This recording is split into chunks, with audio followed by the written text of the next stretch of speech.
Ram Ram friends, మన ధర్మంలో వేదాల్లో రామాయణ మహాభారతాల్లో ఏముందో తెలుసుకోకపోతే బాబు మీ దాంట్లో ఇదుంది అని అడ్డమైన ఎదవలు వచ్చి వక్రీకరించి చెప్తే డమ్ ఫెలోస్లా అవునా అలానా అని తెల్ల మొహాలు వేసుకుని ఉంటాం.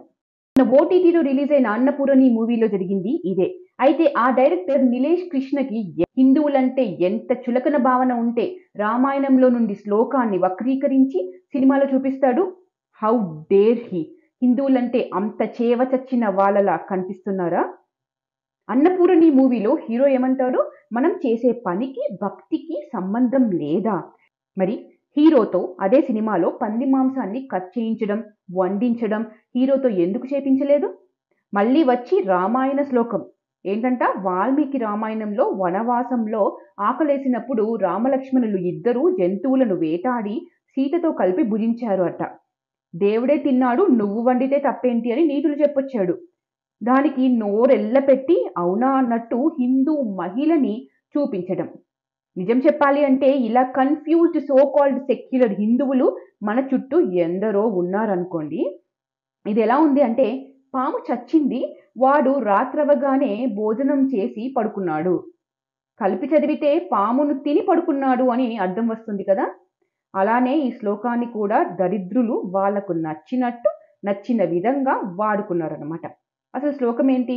రామాయణంలో అయోధ్యకాండలో 52వ సర్గలో 1-2 శ్లోకం. తోతత్ర హత్వా చతురో మహామృగాన్ వారాహమృష్యం ప్రిషతాం మహారుడుం ఆదాయ మేద్యం త్వరితం బుభుక్షితౌ వాసాయ కాలే యయతుర్వనశ్యతిం. దీని అర్థం ఏంటి? చతురో మహామృగాన్, నిజమే 4 మహామృగాలను చంపారు. ఎందుకు చంపారు? రామలక్ష్మణులు క్షత్రియులు, క్షత్రియ ధర్మం ప్రకారం దే ఆర్ వారియర్స్, అంటే ప్రొటెక్ట్ చేయాలి. సో ఆశ్రమ వాసులను ఇబ్బంది పెడుతున్న మృగాలను వేటాడారు. ఆ పని అయిపోయింది. తర్వాత సీతమ్మతో కలిసి పండ్లు భుజించారు, తిన్నారు, అది జరిగింది. 2 కలిపేసి కమాల్ లేకుండా మృగాలను చంపారు, తిన్నారు అని చెప్పే చెత్త ప్రయత్నం ఈ సినిమా డైరెక్టర్ చేశారు. సో ఎవడైనా బట్టి పట్టేసి మన శ్లోకాలు ఓవర్ కాన్ఫిడెంట్ గా చెప్పేసి వక్రీకరించి మీనింగ్లు మార్చగానే అవునా అలా అయ్యిందా అని పిచ్చి చూపులు తెల్ల మొహాలు వేయకుండా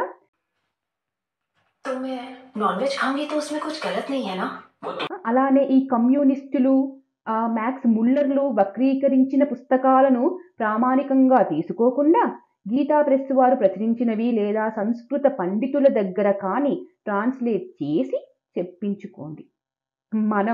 మన బంగారం మంచిదైతే ఇలాంటి డైరెక్టర్లు హీరోయిన్లు ఇంత సాహసం ఎందుకు చేస్తారు చెప్పండి. సో ఇకనైనా తెలుసుకోండి. కనీసం ప్రశ్నించినప్పుడు తెల్ల మొహాలు వేయకుండా అసలు ఏం జరిగింది అనేది తెలుసుకునే ప్రయత్నం చేయండి. జై శ్రీరామ్, జై భారత్, జై హింద్.